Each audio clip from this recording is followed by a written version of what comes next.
تمام دیکھنے اور سننے والوں کو میرا سلام۔ عبادت شب کا ثواب۔ ناظرین و حضرات، رات کے 10 حصے ہوتے ہیں اور ان 10 حصوں میں جو بھی عبادات کرتے ہیں ان کے ثواب کے بارے میں جانیں گے۔ ایک شخص نے امیر المومنین امام علی علیہ السلام سے پوچھا کہ جو شب رات کو عبادات کرے اور قرآن پڑھے تو اس کا کیا اجر ہے؟ امیر المومنین امام علی علیہ السلام نے فرمایا، تجھے مبارک ہو جو شخص رات کا 10واں حصہ نماز میں بسر کرے اور پورے اخلاص سے رضائے الہی کا طلبگار ہو۔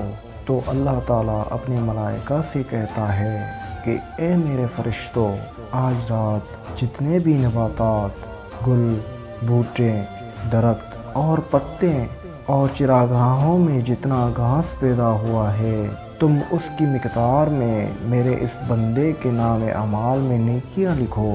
اور جو شخص رات کا 9واں حصہ عبادت میں بسر کرے تو اللہ تعالیٰ اس کی 10 دعاؤں کو قبول کرے گا اور قیامت کے دن اس کا نام اعمال اس کے دائیں ہاتھ میں دیا جائے گا۔ اور جو شخص رات کا 8واں حصہ عبادت الہی میں بسر کرے تو اللہ تعالیٰ صادق النیت شہید کا اسے ثواب عطا کرے گا اور اسے اس کے اہل خانہ کی شفاعت کا حق دیا جائے گا۔ اور جو شخص رات کا 7واں حصہ عبادت الہی میں بسر کرے تو جس دن وہ قبر سے مبعوث ہوگا تو اس کا چہرہ 14ویں کے چاند کی طرح سے دمک رہا ہوگا اور وہ مطمئن ہو کر پل صراط سے گزرے گا۔ جو شخص رات کا 6واں حصہ عبادت الہی میں بسر کرے تو اس کے اگلے پچھلے تمام گناہ معاف کر دیے جائیں گے۔ اور جو شخص رات کا 5واں حصہ عبادت الہی میں بسر کرے گا تو وہ حضرت ابراہیم علیہ السلام کے ندیموں میں سے قرار پائے گا۔ اور جو شخص رات کا 4تھائی حصہ عبادت الہی میں بسر کرے گا تو کامیاب لوگوں میں سے قرار پائے گا اور صراط سے تیز آندھی کی طرح گزرے گا اور کسی حساب کے بغیر جنت میں داخل ہوگا۔ اور جو شخص رات تائی حصہ عبادت الہی میں بسر کرے گا تو اس کی منزلت و مقام پر فرشتے رشک کریں گے اور اس سے کہا جائے گا کہ جنت کے 8 دروازوں میں سے جس دروازے سے داخل ہونا چاہے تجھے داخل ہونے کی اجازت ہے۔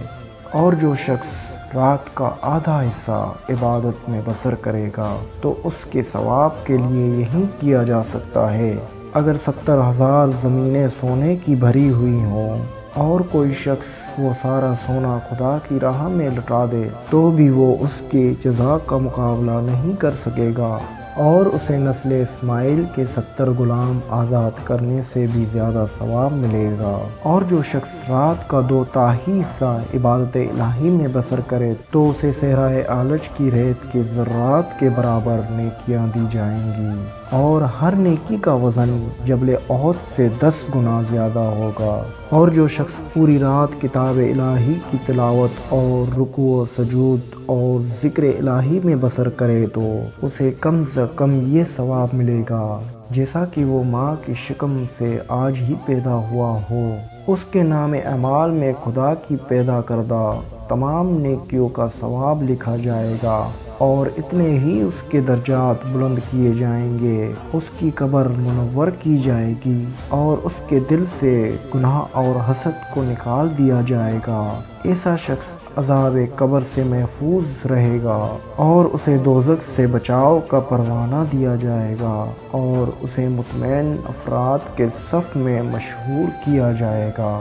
اللہ تعالیٰ اپنے ملائکہ سے کہتا ہے، میرے ملائکہ، میرے اس بندے کو دیکھو جس نے میری رضا کی تلاش میں ساری رات عبادت میں بسر کی ہے۔ اسے فردوس میں جگا دو اور اس کے لیے لاکھ شہر بناؤ اور ہر شہر میں وہ تمام اشیاء فراہم کرو جو دل کو اچھی لگتی ہے اور آنکھوں کو لذت دیتی ہے اور اسے اتنی نعمات عطا کرو جن کا کسی دل میں کبھی تصور بھی پیدا نہیں ہوا۔ اس کے ساتھ ساتھ میں نے اسے عزت و کرب کا مقام عطا کیا ہے۔